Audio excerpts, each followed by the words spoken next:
Valentine चल रहा है। Hotel, restaurant, pub, coffee shop नई उम्र के प्रेमी प्रेमिकाओं से भरे हैं। ऐसे में सवाल उठता है कि जब लड़का लड़की डेट पर जाते हैं तो बिल किसे भरना चाहिए। ज्यादातर मामलों में होता यही है कि लड़के से उम्मीद की जाती है कि दोस्ती का हाथ पहले वही बढ़ाएगा, पहला गिफ्ट लड़का देगा, लड़का ही पहली बार लड़की को डेट पर लेकर जाएगा। अब क्योंकि डेट पर लड़का ले जा रहा है तो जाहिर है कि बिल भी वही भरेगा। लड़का घुमाएगा, लड़का मूवी दिखाएगा, लड़का पॉपकॉर्न खिलाएगा, यानी सारे खर्च लड़का करेगा। इसका मतलब ये भी है कि ज्यादातर केसेस में अधिकांश बार फाइनेंशियल बर्डन लड़के के ऊपर है।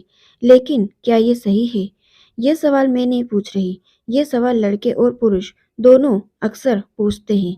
जेंडर का कोई भी सवाल छिड़ जाए तो कहते हैं, आप तो जेंडर बराबरी की बातें करती है ना, लड़का लड़की के अधिकार बराबर होना चाहिए। वो कहते हैं औरत की आर्थिक जिम्मेदारी आदमी उठाता है, आदमी घर खर्च चलाता है, पत्नी का खर्चा उठाता है, बच्चों की फीस भरता है, बहन की शादी करता है, बूढ़े माँ बाप का ख्याल रखता है, सारी जिम्मेदारियां आदमी उठा रहा है। औरत अगर नौकरी पेशा हो तो भी प्राइमरी बेड ऑनर वो नहीं होती, जिम्मेदारी आदमी की ही होती है।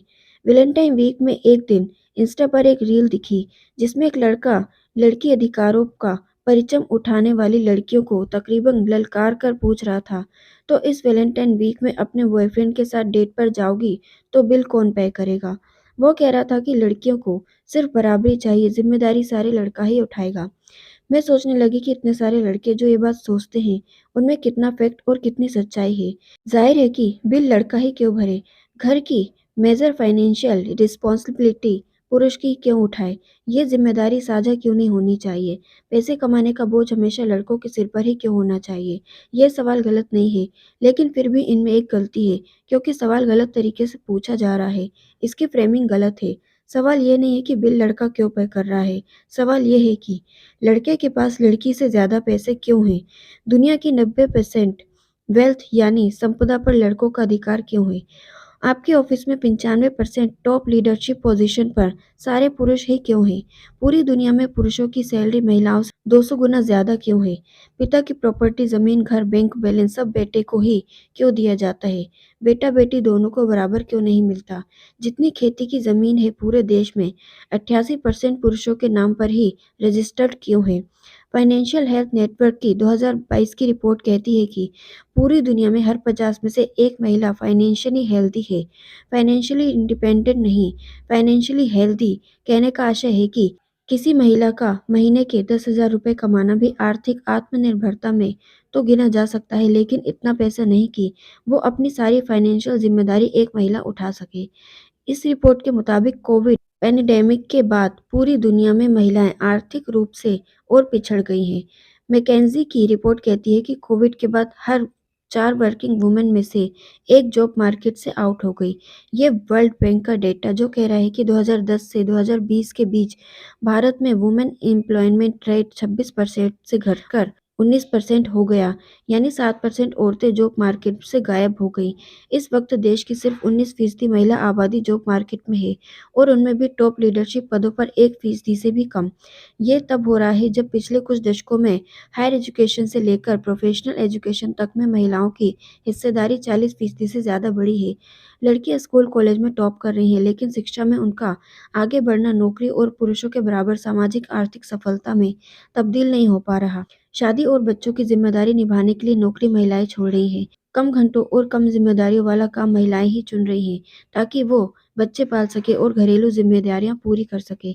बच्चे के बीमार होने पर दफ्तर से छुट्टी भी वही ले रही है। पति बच्चों के कारण प्रमोशन और ट्रांसफर को ठुकरा भी वही रही है। पुरुषों का सवाल बिल्कुल जायज है कि जब औरतें बराबरी की बात करती हैं, बराबरी चाहती है तो पैसे में भी बराबरी होनी चाहिए। लड़का लड़की डेट पर जाए तो बिल सिर्फ लड़का ही क्यों पे करे? घर का फाइनेंशियल बोझ दोनों को मिलकर उठाना चाहिए। बात एकदम सही है, लेकिन इस सही बात को ज़मीनी हकीकत बनाने के लिए भी पुरुषों को ही आगे आना पड़ेगा। लीडरशिप पोजीशन पर, फैसलाकुन जगहों पर वही बैठे हैं। उन्हीं के पास ताकत है, अधिकार है, इसलिए वो महिलाओं के आर्थिक आज़ादी की इस लड़ाई में पुरुषों को भी साथ आना चाहिए। लड़कियां आगे बढ़ेंगी, ज़्यादा पैसे कमाएंगी तो कौन कमा रहा होगा? और कोई नहीं। वो आपकी ही बहन, आपकी ही बेटी, आपकी पत्नी, आपकी माँ, आपके ही दोस्त और आपकी गर्लफ्रेंड होगी। वही गर्लफ्रेंड जिसे आप डेट पर लेकर जाने वाले हैं। इसलिए अपनी महिला सहकर्मी को प्रमोट करने, मौके देने के लिए पुरुषों को भी आवाज़ उठानी चाहिए। भाइयों को भी अपने पिता से कहना चाहिए कि पापा, प्रॉपर्टी में दीदी का भी बराबर का हिस्सा है।